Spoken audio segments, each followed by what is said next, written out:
Cap 5. La evolución del modelo de mercado. El papel dominante que juegan los mercados en la economía capitalista, así como la importancia fundamental que en dicha economía se concede al principio del trueque o del intercambio, nos obliga a realizar una pesquisa minuciosa sobre la naturaleza y el origen de los mercados que nos ayude a desembarazarnos de las supersticiones económicas del siglo XIX. El trueque, el pago en especie y el canje constituyen un principio de comportamiento económico que, para ser eficaz, depende del modelo de mercado. Un mercado es un lugar de encuentro con fines de trueque o de compraventa. Si este modelo no existiese, aunque solo fuese de forma local, la propensión al trueque dispondría únicamente para poder realizarse de un terreno insuficiente, de tal forma que no podría dar origen a los precios. Del mismo modo que la reciprocidad se sustenta en un modelo simétrico de organización, y que la redistribución se ve facilitada por un cierto grado de centralización, se puede decir que el principio del trueque depende, para ser eficaz, del modelo de mercado, de modo semejante a como la administración doméstica se basa en la autarquía. Ahora bien, si la reciprocidad, la redistribución o la administración doméstica pueden existir en una sociedad sin que ello signifique adquirir un papel predominante, también el principio del trueque puede ocupar un lugar subalterno en una sociedad en la que priman otros principios. En otros aspectos, no obstante, el principio del trueque no puede ser comparado estrictamente con los otros principios mencionados.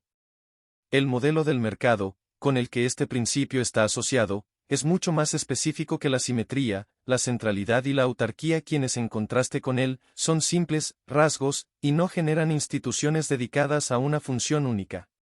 La simetría no es nada más que un dispositivo sociológico que no engendra instituciones independientes, sino que simplemente proporciona a las ya existentes un modelo al que pueden conformarse. Que el modelo de una tribu o de un pueblo sea simétrico o no, no implica ninguna institución distintiva. Por su parte, la centralidad, pese a que con frecuencia crea instituciones distintas, no supone ningún móvil por el cual la nueva institución tenga necesariamente que adquirir determinados rasgos específicos. El jefe de una aldea o un personaje oficial de importancia pueden, por ejemplo, asegurar indiferentemente todo tipo de funciones políticas, militares, religiosas o económicas. La autarquía económica, por último, no es más que un rasgo accesorio de un grupo cerrado. El modelo del mercado, en la medida en que está íntimamente unido a un móvil particular que le es propio, el del pago en especie o el trueque, es capaz de crear una institución específica, más precisamente, es capaz de crear el mercado. A fin de cuentas, esta es la razón por la que el control del sistema económico por el mercado tiene irresistibles efectos en la organización de la sociedad en su conjunto. Esto significa simplemente que la sociedad es gestionada en tanto que auxiliar del mercado. En lugar de que la economía se vea marcada por las relaciones sociales, son las relaciones sociales quienes se ven encasilladas en el interior del sistema económico. La importancia vital del factor económico para la existencia de la sociedad excluye cualquier otro tipo de relación, pues, una vez que el sistema económico se organiza en instituciones separadas, fundadas sobre móviles determinados y dotadas de un estatuto especial, la sociedad se ve obligada a adoptar una determinada forma que permita funcionar a ese sistema siguiendo sus propias leyes. Es justamente en este sentido en el que debe ser entendida la conocida afirmación de que una economía de mercado únicamente puede funcionar en una sociedad de mercado. El paso de los mercados aislados a una economía de mercado, y el de los mercados regulados a un mercado autorregulador, son realmente de una importancia capital. El siglo XIX, que saludó este hecho como si se hubiese alcanzado la cumbre de la civilización o lo vituperó considerándolo una excrescencia cancerosa, imaginó ingenuamente que esta evolución era el resultado natural de la expansión de los mercados, sin darse cuenta de que la transformación de los mercados en un sistema autorregulador, dotado de un poder inimaginable, no resultaba de una tendencia a proliferar por parte de los mercados, sino que era más bien el efecto de la administración en él interior del cuerpo social de estimulantes enormemente artificiales a fin de responder a una situación creada por el fenómeno no menos artificial del maquinismo. No se reconoció entonces que el modelo de mercado en cuanto tal era por naturaleza limitado y poco proclive a extenderse, como se deduce claramente de las investigaciones modernas sobre este tema. No se encuentran mercados en todas partes. Su ausencia, a la vez que indica un cierto aislamiento y una tendencia de las sociedades a replegarse sobre sí mismas, no permite concluir que el mercado sea un producto de la evolución natural. Esta frase neutra tomada de Economics in Primitive Communities de Turnwald resume los resultados más importantes de la investigación moderna. Sobre esta cuestión, otro autor repite a propósito de la moneda lo mismo que decía Turnwald de los mercados: el simple hecho de que una tribu utilizase moneda la diferenciaba muy poco, desde el punto de vista económico, de otras tribus situadas al mismo nivel cultural que no la utilizaban. Podemos intentar extraer de tales afirmaciones algunas de las consecuencias más llamativas. La presencia o la ausencia de mercados o monedas no afecta necesariamente al sistema económico de una sociedad primitiva. He aquí una afirmación que refuta ese mito del siglo XIX, según el cual la moneda era una invención cuya aparición, al crear mercados, aceleraba la división del trabajo y favorecía la propensión natural del hombre al trueque, al pago en especie y al cambio, por lo que transformaba inevitablemente una sociedad. En realidad, la historia económica ortodoxa se basaba en una concepción enormemente exagerada de la importancia concedida a los mercados. Un cierto aislamiento, o, posiblemente, una tendencia al repliegue, es el único rasgo económico que se puede rigurosamente inferir de la ausencia del mercado. Su presencia o su ausencia no ofrecen diferencias en lo que se refiere a la organización interna de una economía. Las razones de todo ello son muy simples. Los mercados son instituciones que funcionan principalmente en el exterior y no en el interior de una economía. Son lugares de encuentro del comercio a larga distancia. Los mercados locales propiamente dichos tienen una repercusión limitada.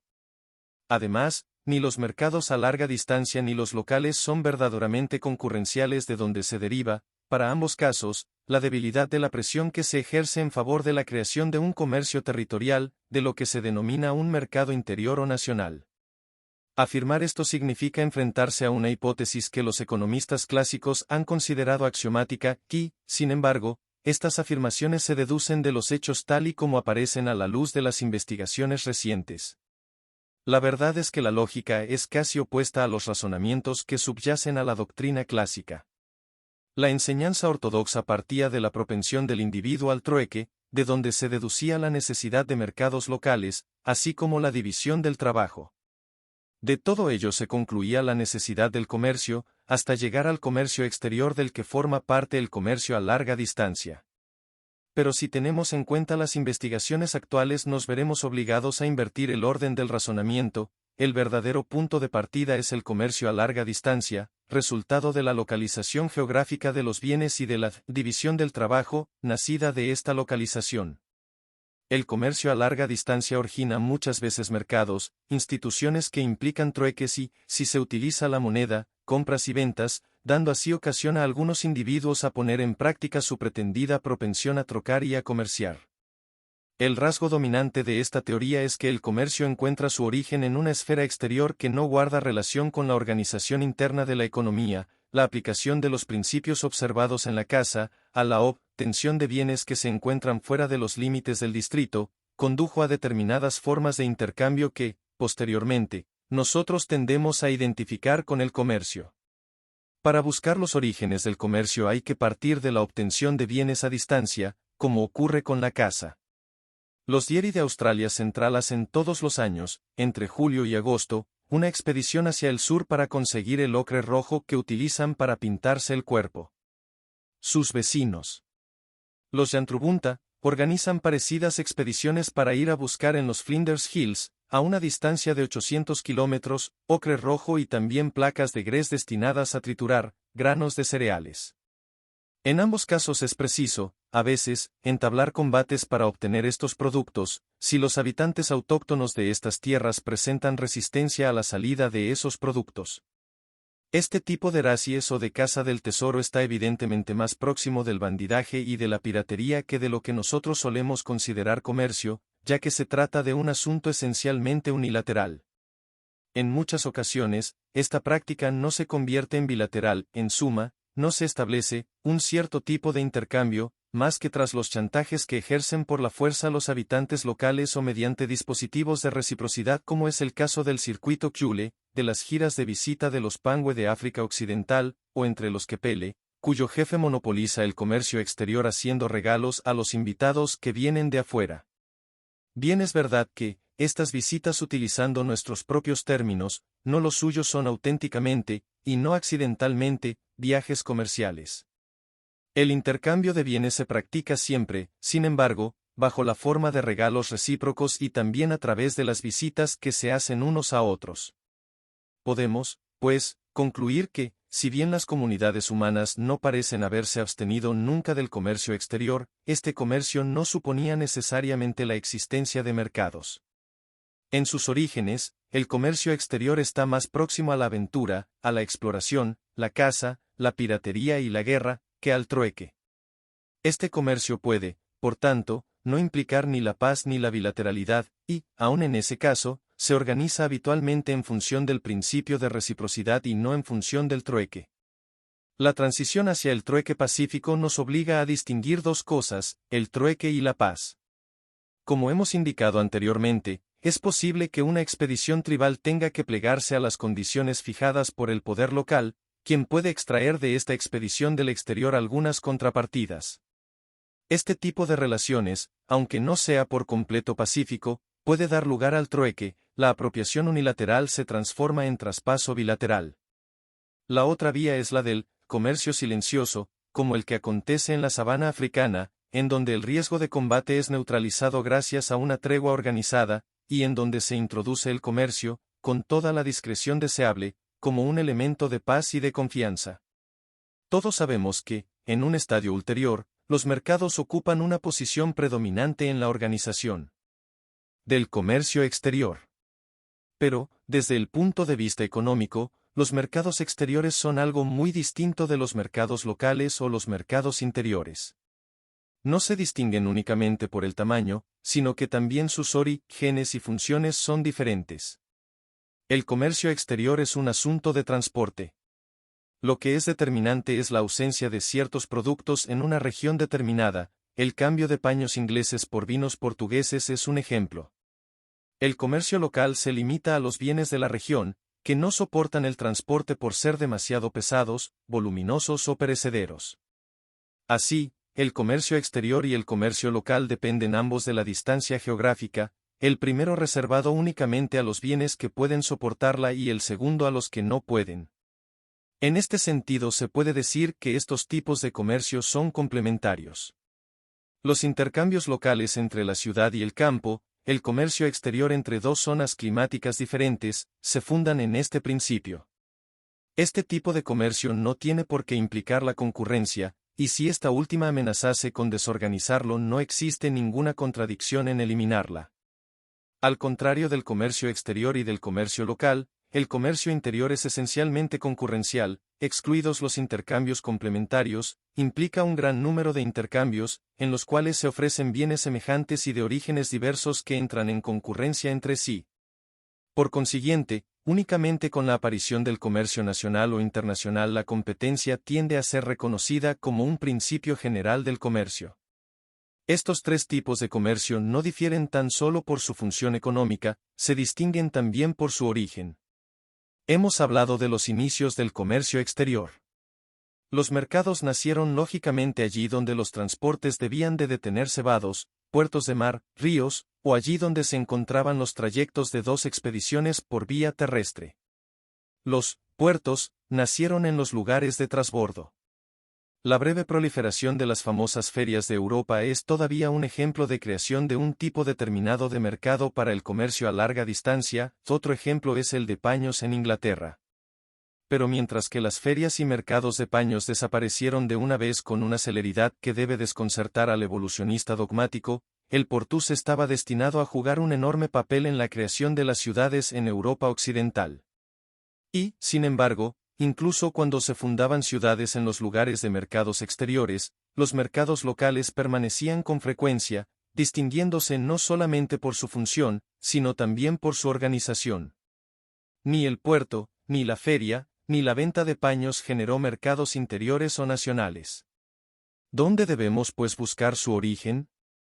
Puede parecer natural que, existiendo los trueques individuals, estos con el tiempo hubiesen conducido a la formación de mercados locales que, una vez en funcionamiento, conducirían casi por desarrollo natural a la creación de mercados interiores o nacionales.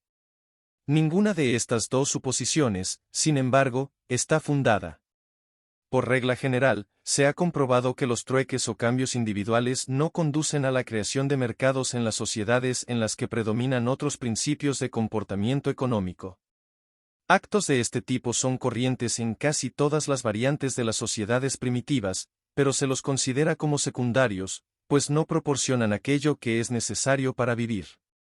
En los vastos sistemas antiguos de distribución, actos de trueque y mercados locales no tenían por lo general más que un papel subalterno.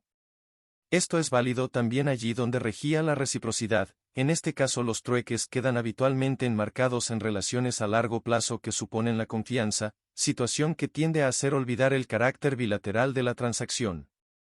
Los factores limitativos provienen de todos los puntos del horizonte sociológico, costumbre y ley, religión y magia contribuyen también al resultado, que consiste en limitar los cambios relativos a las personas y a los objetos, el momento y la ocasión. Comúnmente quien realiza el trueque entra simplemente en un tipo específico de transacción en el que los objetos y el equivalente de su valor constituyen un punto de partida. Yud, en la lengua de los Ticopia, designa este equivalente tradicional en tanto que parte de un cambio recíproco. Lo que, en el pensamiento del siglo XVIII parecía ser el rasgo esencial del cambio, el elemento voluntarista de la negociación, y el regateo que traducía también el supuesto móvil del trueque, únicamente desempeña un pequeño papel en la transacción real. Suponiendo que este móvil esté en el origen del procedimiento, raramente se pone de manifiesto. El procedimiento habitual es más bien el de dar libre curso a la motivación opuesta. El donante puede simplemente dejar caer el objeto sobre el suelo y el receptor hacer como si lo recogiese por azar, es decir, dejar a uno de sus acólitos el cuidado de hacerlo en su lugar. Nada sería más contrario al comportamiento socialmente aceptado que examinar lo que se acaba de recibir a modo de contrapartida.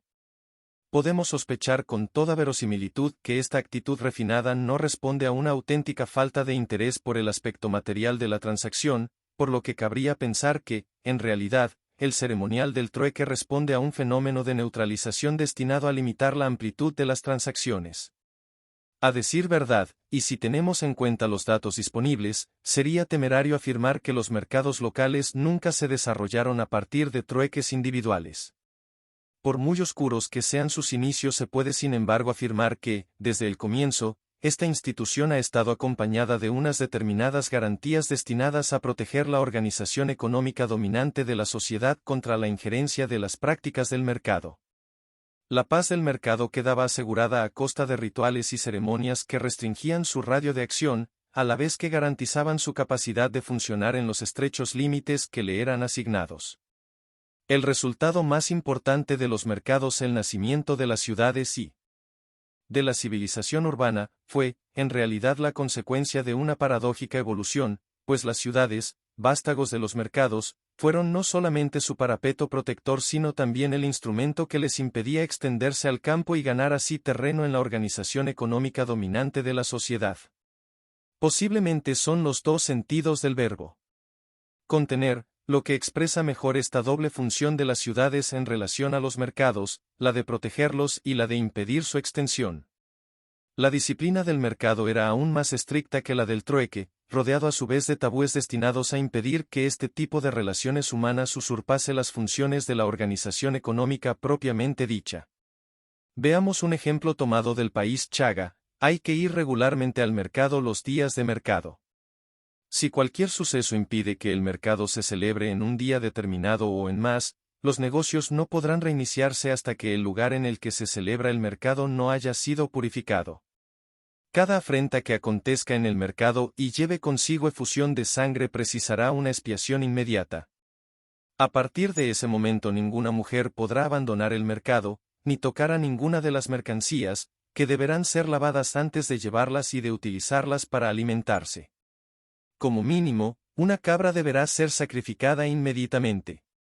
Una expiación más costosa y más importante sería necesaria si una mujer pariese o abortase en el mercado. En este caso, sería preciso el sacrificio de un animal que dé leche.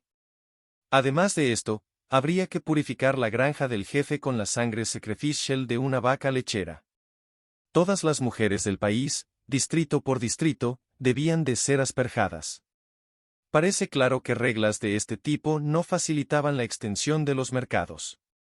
Resulta sorprendente comprobar que el mercado local típico, en el que las mujeres de su casa se procuran lo que necesitan a diario y donde los productores de granos y de legumbres, así como los artesanos locales, ofrecen sus artículos a la venta, no varía cualesquiera sean la época y el lugar. No es solamente en las sociedades primitivas donde las aglomeraciones de este tipo se han generalizado, sino que subsistieron casi sin cambios hasta la mitad del siglo XVIII en los países más avanzados de Europa occidental. Constituyen una característica de la vida local y difieren muy poco unas de otras, en poco se diferencian los mercados que responden a la vida tribal de África Central, los de una cité de la Francia merovingia o el de un pueblo escocés de la época de Adam Smith. Lo que es verdad para los pueblos lo es también para la ciudad. Los mercados locales son esencialmente mercados de vecindad y, por mucha importancia que tengan para la vida de la comunidad, nada indica, en todo caso, que el sistema económico dominante se modele a partir de ellos. Estos mercados no han constituido el punto de partida del mercado interior o nacional. De hecho, el comercio interior ha sido creado en Europa occidental por la intervención del Estado. Hasta la época de la Revolución Comercial, lo que podría parecernos comercio nacional no era sino municipal. La ANSA no pertenecía a los comerciantes alemanes, era una corporación de oligarcas del comercio que poseían puertos de enganche en una serie de ciudades del Mar del Norte y del Báltico. Lejos de nacionalizar la vida económica alemana, la ANSA separó deliberadamente al país del comercio. El comercio de Amberes o de Hamburgo, de Venecia o de Lyon no era de ningún modo holandés, alemán, italiano o francés. Londres tampoco constituía una excepción, su comercio era tan poco inglés como Lübeck, alemán. Un mapa comercial de la Europa de esta época, para ser exacto, únicamente tendría que mostrar ciudades y dejar el campo en blanco, pues en lo que concierne al comercio organizado, era prácticamente como si no existiese. Las pretendidas naciones eran simplemente unidades políticas, y aún así muy laxas, formadas desde el punto de vista económico por innumerables familias autosuficientes de todos los tamaños y por modestos mercados locales situados en las aldeas. El comercio se limitaba a las comunas organizadas que lo aseguraban, bien de un modo local, bajo la forma del comercio de vecindad, bien bajo la forma del comercio a larga distancia. Los dos tipos de comercio estaban estrictamente separados y ninguno de ellos tenía la posibilidad de penetrar en las zonas rurales. Para el evolucionista, que piensa que las cosas siempre se engendran con gran facilidad unas a otras, puede resultar escandaloso que el comercio local y el comercio a larga distancia estén tan definitivamente separados. Y, sin embargo, este hecho específico proporciona la clave de la historia social de la vida urbana en Europa occidental y tiende a apuntalar fuertemente lo que hemos dicho acerca del origen de los mercados, deducido de las condiciones reinantes en las economías primitivas. Quizás la división neta que hemos trazado entre el comercio local y el comercio a larga distancia pueda parecer demasiado rígida, en particular en la medida en que nos ha conducido a esta conclusión un tanto sorprendente, a saber, que ni el comercio a larga distancia ni el comercio local habían engendrado el comercio interior de los tiempos modernos. Esto no nos dejaba aparentemente otra opción, para conseguir una explicación, que buscarla en el Deus ex machina de la intervención estatal. Vamos a comprobar que, también en este caso, las investigaciones recientes apoyan nuestras conclusiones. Pero antes de pasar a ello, tracemos someramente la historia de la civilización urbana en la forma que adopta debido al peculiar desnivel existente entre comercio local y el comercio a larga distancia en los límites de la ciudad medieval. Esta discrepancia estuvo en realidad en el centro de la institución de las ciudades medievales 6. La ciudad era una organización de burgueses. Únicamente ellos tenían derecho de ciudadanía y el sistema reposaba en la distinción entre burgueses y no burgueses, y, por supuesto, ni los campesinos ni los comerciantes de otras ciudades eran burgueses. Pero mientras que la influencia militar y política de la ciudad permitía mantener a raya a los campesinos, de los contornos, esta autoridad no podía ejercerse contra los comerciantes extranjeros. Los burgueses se encontraban por tanto en una posición muy diferente, según se tratase del comercio local o del comercio a larga distancia. La reglamentación de los productos alimenticios implicaba la aplicación de métodos tales como la publicidad obligatoria de las transacciones y la exclusión de intermediarios, métodos que servían para controlar el comercio y para evitar la subida de los precios. Esta reglamentación, sin embargo, era únicamente eficaz para el comercio establecido entre la ciudad y sus comarcas inmediatas. En cuanto al comercio a larga distancia, la situación era completamente diferente. Las especias, salazones y vinos tenían que ser transportados desde enormes distancias, lo que implicaba la intervención del comerciante extranjero y la aceptación de sus métodos, propios del comercio capitalista al por mayor. Este tipo de comercio quedaba fuera de la reglamentación local y lo máximo que se podía hacer era excluirlo, en la medida de lo posible, del mercado local. La prohibición absoluta de comerciar al detalle que se imponía a los comerciantes extranjeros pretendía justamente lograr este fin. Cuanto mayor era el volumen del comercio al por mayor del capitalista, más estricta se hacía la imposición de su exclusión de los mercados locales en donde habría podido figurar como importador. Para los artículos industriales, la separación entre comercio local y comercio a larga distancia era aún mayor, pues, en esta clase de comercio, toda la organización de la producción destinada a la exportación estaba comprometida. Esto está en relación con la naturaleza misma de las corporaciones de oficios, en cuyo marco está organizada la producción industrial. En el mercado local la producción estaba reglamentada en función de las necesidades de los productores, se limitaba a la remuneración. Este principio no se aplicaba por supuesto a las exportaciones, en este caso, los intereses de los productores no fijaban límite alguno a la producción. De aquí se seguía que, si el comercio local estaba estrictamente reglamentado, la producción destinada a la exportación no dependía más que formalmente de las corporaciones.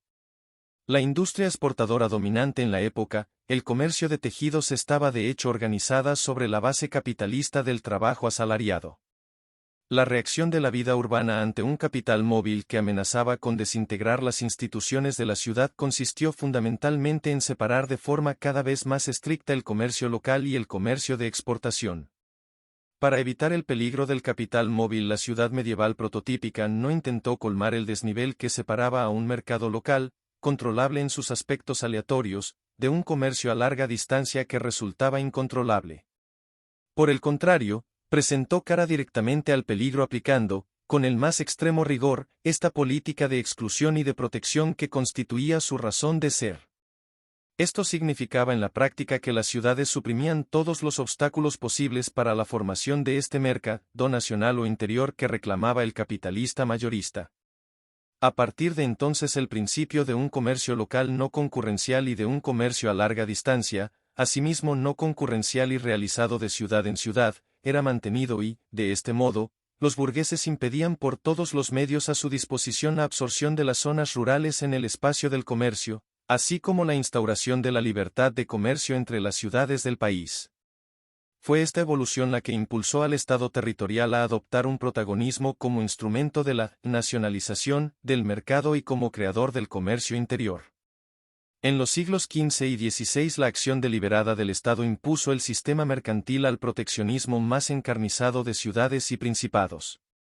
El mercantilismo destruyó el particularismo superado del comercio local e intermunicipal haciendo saltar las barreras que separaban estos dos tipos de comercio no concurrencial, dejando así el campo libre a un mercado nacional que ignoraba cada vez más la distinción entre la ciudad y el campo, así como la distinción entre las diversas ciudades y provincias. El sistema mercantilista era de hecho una respuesta a numerosos desafíos. Desde el punto de vista político, el Estado centralizado era una creación nueva, nacida de esa revolución comercial que había desplazado desde el Mediterráneo a las costas del Atlántico el centro de gravedad del mundo occidental, forzando así a los pueblos atrasados de los grandes países agrícolas a organizarse para el comercio. En política exterior, la necesidad del momento exigía la creación de una potencia soberana, la política mercantilista suponía, por tanto, que los recursos de todo el territorio nacional fuesen puestos al servicio de objetivos de poder con miras al exterior. En política interior, la unificación de los países, troceados por el particularismo feudal y municipal, constituía el subproducto necesario de una empresa semejante. Desde el punto de vista económico, el instrumento de unificación fue el capital, es decir, los recursos privados disponibles bajo la forma de dinero atesorado y, por tanto, recursos particularmente apropiados para el desarrollo del comercio. En fin, el paso del sistema municipal tradicional al territorio más vasto del Estado proporcionó las técnicas administrativas sobre las que reposaba la política económica del gobierno central.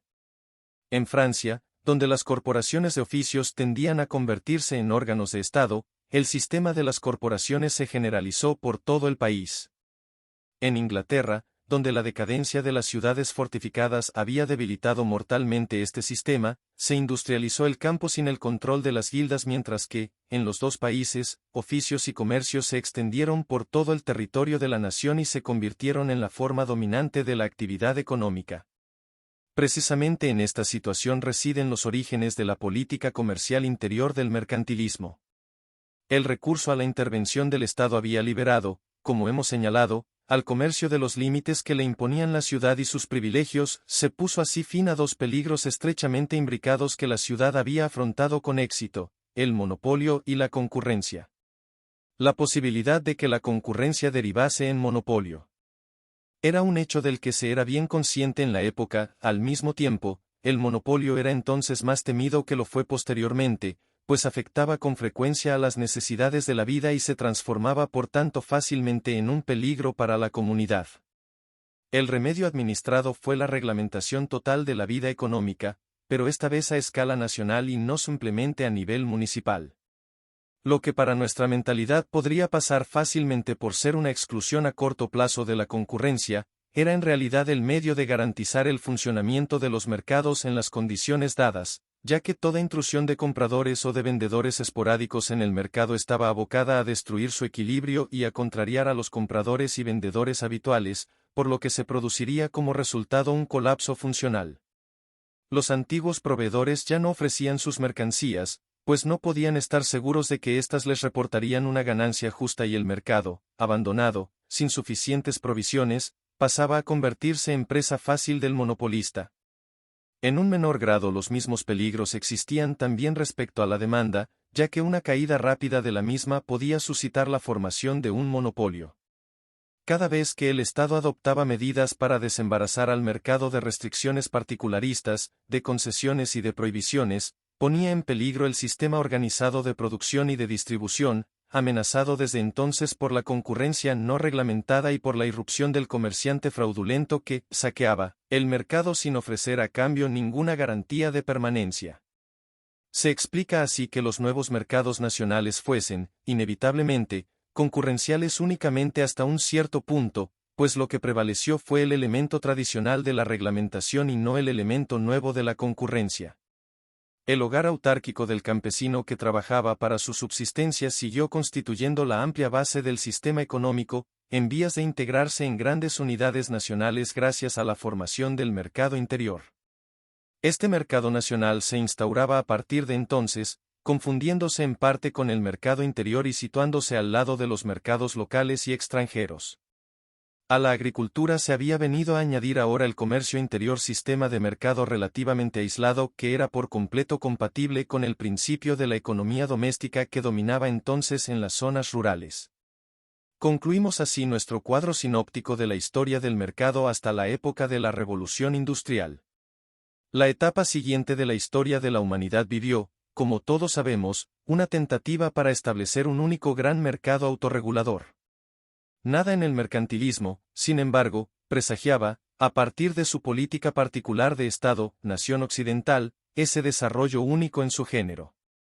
La liberación del comercio que se debe al mercantilismo desgajó simplemente el comercio del localismo, pero al mismo tiempo extendió el campo de la reglamentación.